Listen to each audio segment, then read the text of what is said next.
Mr. Yaron Winterstein.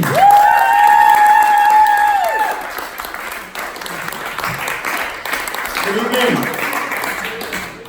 Now, in a year that's been dominated by some pretty large headlines, I start tonight with some pretty big news of my own to share with you. Because tonight's in Albans, for the first time ever, my sister's here to see me perform. Everybody look at her because she loves to like that.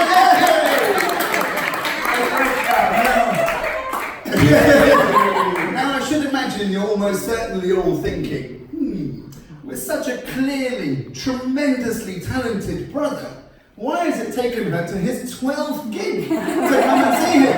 And you're right to wonder. And if you ask her, she'll tell you this. It's because I live in Israel. Oh, pathetic excuse. But all that said, I'm obviously very grateful. I'm feeling a little emotional. She's gone to such an enormous effort, travelled such a long way, and all just to see my parents and take advantage of some free babysitting. That's what she's doing right now. Don't let that smile fool you. She's taking advantage of 70-year-olds. Sis, did you feel the tension rise in the room when I said that we're from Israel? Yeah, you feel that? Don't take it personally. This is Brexit Britain. They hate everyone now. I don't know how much you guys know or follow what goes on in Israel, but I'm sure you're aware that all of the news that comes out of there is relentlessly positive, isn't it? You probably know that the standard of thinking about us internationally is extremely high, and I'm sure you're aware that with our immediate neighbours, we have the most fantastic relationships. But what you probably don't know is that the colour of our passport is blue. So be careful what you wish for, people. Now, my sister and I, we're siblings in our 40s. I mean, mid-40s, early 40s. I'm just saying. And despite the fact that we're actually quite different people, we share some similarities because neither of us have been able to shake off the relentlessness of middle age. I'm going to take you through some of the examples now. Exhibit A. My sister and I both own rattan garden furniture. What did we all sit on before they invented rattan, eh? I don't know about you, but I can't even remember the days when I was walking around the garden without that comforting rattan cross-stitch engraved all over my arms. Exhibit B.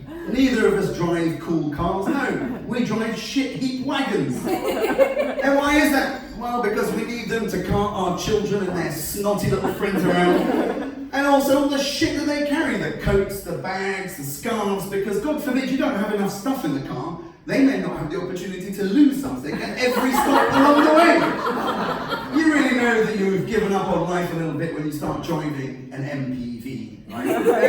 Any of you here know what an MPV stands for? Yeah. What is it? No.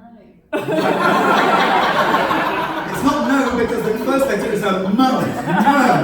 It stands for miserable parent man, of course it does. And Exhibit C, and the conclusive proof, Your Honour, that we're both middle-aged. When she comes over from Israel with her husband and her family, and we want to spend some quality time together with my wife and my family, what do? We go away for a weekend at Centre Parks. This isn't a joke. We got back from there last night. Yeah. For those of you who haven't been, Centre Parks is very much a kind of paint by numbers, short break holiday. It's populated entirely by parents who have had any zest or joie de vivre pummeled out of them by the interminable sentence that is parenting. It's a little bit like Butlins, but you have to remortgage your house to get it. Centre Parks is sort of like a holiday that you do at times get to wear a swimsuit, right? But in your mind you can't help but think back that previously when I used to wear my swimmers, I was sat on a beach drinking cocktails with my girlfriend. I'm now sat on a broken tile, trying to stop my children ingesting piss-filled water in the wave pool of what can only be described as an oversized aquarium. I mean, the wave pool. What does that say about us humans as a race? Think about it. Do you guys know how much of the Earth is ocean? It's 70%. Yeah.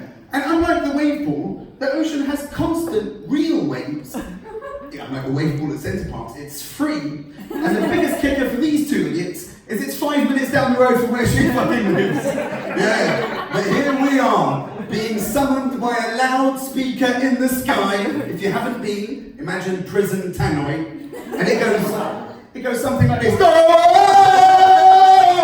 And this means that the 50 seconds of the allotted fun time's about to start. The synthetic rains are coming in! Suddenly all the Hermiones and Ruperts come rushing into the pool, their bedraggled parents and grandparents back in tow behind them. I mean, obviously, Hermiones and Ruperts, I told you need to remortgage your house for this place. The car park is full of Volvo and Range Rover 4x4s. And we all rush into the pool, and we're one big amalgamated white mass of Middle England. We are Farage's wet dream. Now, if you're lucky enough to have never been in the wave pool at Centre Parks, allow me to describe it. It's very much like a normal pool. But instead of leisure and tranquility, what you have are these giant turbines that are whisking up all the snot, baby poo and verrucas there into one big giant slurry, which then comes crashing over you, wave after wave after soul-destroying wave.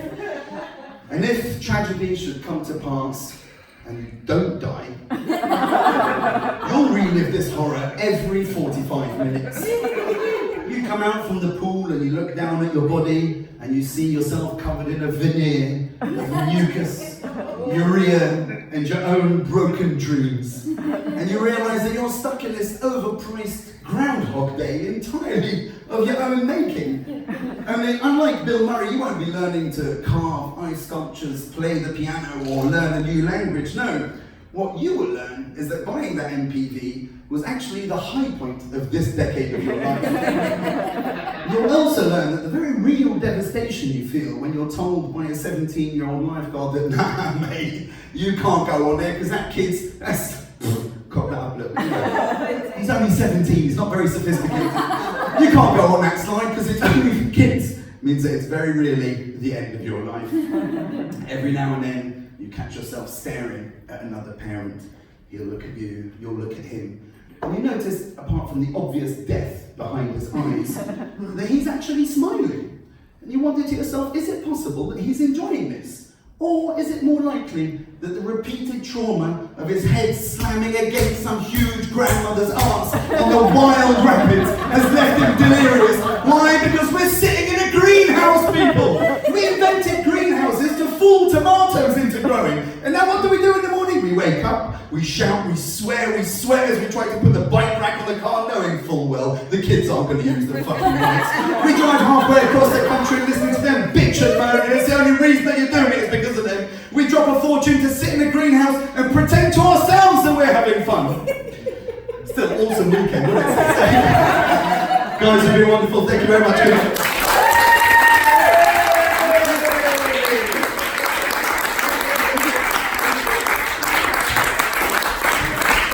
Gary Winterstein, ladies and gentlemen.